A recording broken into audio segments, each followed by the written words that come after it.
नमस्कार बंधुरा साथी किचेनेर आबारो एक नतून रेसिपिते आपनादेर सकलके स्वागत जानाई।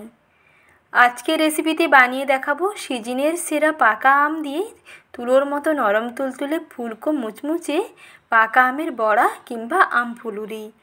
এইভাবে একবার পাকা আমের বড়া বানিয়ে দেখুন, খেলে দেখবেন স্বাদ মুখে লেগে থাকবে। যেমন তুলোর মতো নরম তুলতুলে হবে তেমন ভীষণ টেস্টি হবে আর বানানো ভীষণ সহজ। হাতের কাছে থাকা অল্প কিছু উপকরণে অল্প সময়ের মধ্যে বানিয়ে ফেলতে পারেন এই রকম মুচমুচে আমের ফুলুরি কিংবা আমের বড়া। আসুন দেখে নিন আজকের সহজ রেসিপি। পাকা আমের ফুলুরি বানাতে প্রথমে নিয়ে নিয়েছি একটি পাকা আম। আর সিজনের সেরা এই রকম সুমিষ্ট সুগন্ধি পাকা আম দিয়ে যে কোনো ধরনের রেসিপি বানালে খেতে দেখবেন দারুণ লাগবে। অলরেডি আমার চ্যানেলে আগে পাকা আমের বিভিন্ন ধরনের রেসিপি শেয়ার করা আছে, চাইলে ওখান থেকেও দেখে নিতে পারেন। বিভিন্ন ধরনের টেস্টি রেসিপি কেমন লাগলো কমেন্ট সেকশনে জানাতে একেবারেই ভুলবেন না। আর পাকা আম থাকতে থাকতে রেসিপিগুলো বাড়িতে একবার ট্রাই করে দেখুন, স্বাদ দেখবেন মুখে লেগে থাকবে। প্রথমে পাকা আমের পাল্প রেডি করতে হবে। প্রথমে বাজারের কেনা পাকা আমের আমি অর্ধেকটা নিয়ে নিয়েছি আর তার সঙ্গে আমি ঘরের গাছের পাকা আমের এক টুকরো দিয়ে দিচ্ছি, যাতে টক মিষ্টি ব্যালেন্সটা ঠিকঠাক হয়। বাজারের আমটার মধ্যে একটু টক ভাব ছিল, তার জন্য এখানে গাছের একটা মিষ্টি পাকা আম দিয়ে দিলাম। এখন পাকা আমের টুকরোগুলোর মধ্যে অল্প একটু চিনি মিশিয়ে একটা মিক্সার গ্রাইন্ডারে ভালো করে পেস্ট রেডি করে নেব। এখানে কিন্তু কোনো রকম জল অ্যাড করবেন না, শুধু পাকা আমগুলোর মধ্যে অল্প একটু চিনি দিয়ে ভালো করে ব্লেন্ড করে নিলেই পাকা আমের খাঁটি পিউরি একেবারেই রেডি। এর সঙ্গে আপনি অল্প একটু গুঁড়ো দুধও দিতে পারতেন, তাতেও কিন্তু ভীষণ টেস্টি হয়। পাকা আমের মালপোয়া কিংবা পাকা আমের ফুলুরি কিংবা পাকা আমের পিঠে বানাতে হলে এই রকম প্রথমে পাকা আমের সঙ্গে চিনি এবং গুঁড়ো দুধ দিয়ে একসঙ্গে পেস্ট বানিয়ে তারপরে পিঠে বানিয়ে দেখুন, টেস্টি হয় ভীষণ। তারপরে এখানে দেখুন একটি বড় মিক্সিং বোলের মধ্যে আমি নিয়ে নিচ্ছি মেজারিং কাপের 1 কাপ ময়দা।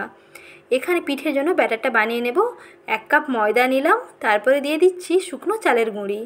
যেই কাপের মাপ করে ময়দা নিয়েছি সেই কাপের 3 ভাগের 1 ভাগ দিচ্ছি শুকনো চালের গুঁড়ি। এখানে চালের গুঁড়ির বদলে আপনারা চাইলে সুজিও দিতে পারেন, 3 ভাগের 1 ভাগ সুজি দিলেই হবে। আর এর মধ্যে সেই পাকা আমের পাল্প দিয়ে দিলাম আর দিয়ে দিচ্ছি স্বাদ মতো লবণ, অল্প একটু চিনি এবং এখানে আমি গুঁড়ো দুধ দিয়ে দিচ্ছি। যেহেতু পাকা আমের পেস্টের সঙ্গে গুঁড়ো দুধ মেশাইনি, তার জন্য এখানে গুঁড়ো দুধটা দিয়ে দিচ্ছি। এটাও করতে পারেন, আর নাহলে যখন পাকা আমের পেস্ট বানাবেন তখন গুঁড়ো দুধটা দিতে পারেন। যেটা সুবিধা হবে, যেটা পছন্দ হবে সেই মতন করে বানিয়ে ফেলুন। এখন এর মধ্যে আমি অল্প একটু মৌরি দেব। আর যদি এখানে তরল দুধ দিয়ে মেশাতে চান সেটাও মেশাতে পারেন, আর না হলে জল দিয়ে মেশাতে চাইলে গুঁড়ো দুধের পরিমাণটা একটু বেশি দিতে হবে, তাহলে দেখবেন ভীষণ টেস্টি হবে। প্রথমে শুকনো উপকরণগুলোকে ভালো করে আমের পাল্পের সঙ্গে মিশিয়ে নিচ্ছি। আম দিয়ে প্রায় দেখবেন অর্ধেকটার বেশি মাখানো হয়ে যাবে, আর জল একেবারে সামান্য করে দিতে হবে। প্রথমে আমের পাল্পের সঙ্গে শুকনো উপকরণগুলো অর্থাৎ ময়দা এবং চালের গুঁড়িটাকে ভালো করে মিশিয়ে নিয়ে তারপরে অল্প অল্প জল দিয়ে মিশিয়ে নিন। একটা মিডিয়াম ঘনত্বের ব্যাটার এখানে বানাতে হবে। ব্যাটার একেবারে যে ঘন বানাবেন তাও নয়, আবার একেবারে কিন্তু পাতলা বানালেও পিঠেগুলো ভালো হবে না, তার জন্য একটা মিডিয়াম ঘনত্বের ব্যাটার এখানে বানিয়ে নিচ্ছি। আর জল দিয়ে যখন মাখবেন সবসময় জলটা অল্প অল্প করে দিয়ে মাখবেন, তাহলে নিজেরাই বুঝতে পারবেন যে কতটা জল লাগবে। একসঙ্গে বেশি পরিমাণে জল দিয়ে দেবেন না, তাহলে কিন্তু ব্যাটার বেশি পাতলা হয়ে যাবে। আবার ব্যাটার যদি এইরকম শক্ত থেকে থাকে তাহলে কিন্তু পিঠে আবার বেশি শক্ত হয়ে যাবে, তাতেও খেতে ভালো লাগবে না। তাই এখানে মিডিয়াম ঘনত্বের একটা ব্যাটার রেডি করতে হবে। ব্যাটার যত ঠিকঠাক হবে পিঠে দেখবেন একেবারে পারফেক্ট হবে। ব্যাটার এখানে মোটামুটি রেডি, একটু ভালো করে ফেটিয়ে নিলে ব্যাটারটা আরও একটু ফ্লপি হয়ে যাবে। তার আগে এখানে দেখুন একটু সামান্য আমি অরেঞ্জ রেড ফুড কালার এবং 1 থেকে 2 ফোঁটা দিয়েছি ম্যাঙ্গো এসেন্স। ম্যাঙ্গো এসেন্সটা সম্পূর্ণ অপশনাল, চাইলে দিতে পারেন, আর যদি হাতের কাছে অ্যাভেলেবল না থাকে অবশ্যই কিন্তু বাদ দিতে পারেন। ম্যাঙ্গো এসেন্স স্কিপ করে বাদবাকি উপকরণ দিয়ে মাখিয়ে এইরকম একটা কনসিস্টেন্সির ব্যাটার এখানে রেডি করে ফেলুন, তাহলেই পিঠে দেখবেন একেবারে পারফেক্ট হবে। একটু চামচে করে ব্যাটারটা তুলে দেখবেন, যখন দেখবেন এইরকম একটা স্টিকি ভাব লাগছে এবং সুন্দর একটা বলের মতন পড়ছে, তাহলেই বুঝতে পারবেন যে ব্যাটার একেবারে ঠিকঠাক। এখন এই ডো থেকে অল্প অল্প অংশ নিয়ে ডুবো তেলের মধ্যে ভেজে নিতে হবে। তার আগে তেলটাকে বেশ ভালো করে গরম করে নিয়েছি। গরম তেলের মধ্যে ডো থেকে অল্প অল্প অংশ নিয়ে তেলের উপরে ছাড়বেন, দেখবেন সহজেই ফুলকো হয়ে তেলের উপরে ভেসে উঠে আসবে।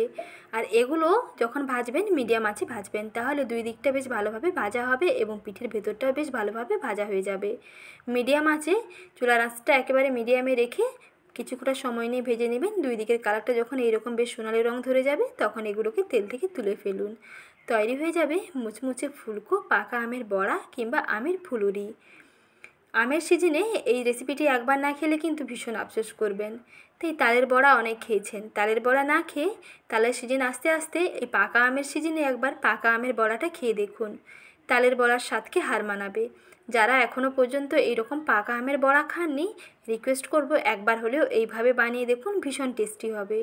পাকা আমের এই বড়াগুলো যেমন মুচমুচে হয় ওপরটা, তেমন ভেতরটা ভীষণ সফট হয়, একেবারে তুলোর মতন দেখুন, নরম তুলতুলে, আর ভীষণ টেস্টি হয়। একবার না খেলে কিন্তু বুঝতেই পারবেন না। তাই দেরি না করে ঝটপট বাড়িতে বানিয়ে ফেলুন। পাকা আমের সিজনে একবার আপাতত ট্রাই করুন। আর আজকের এই রেসিপিটি ভালো লেগে থাকলে লাইক, শেয়ার এবং সাবস্ক্রাইব করবেন। ভালো থাকবেন, সুস্থ থাকবেন। রেসিপি দেখার জন্য ধন্যবাদ।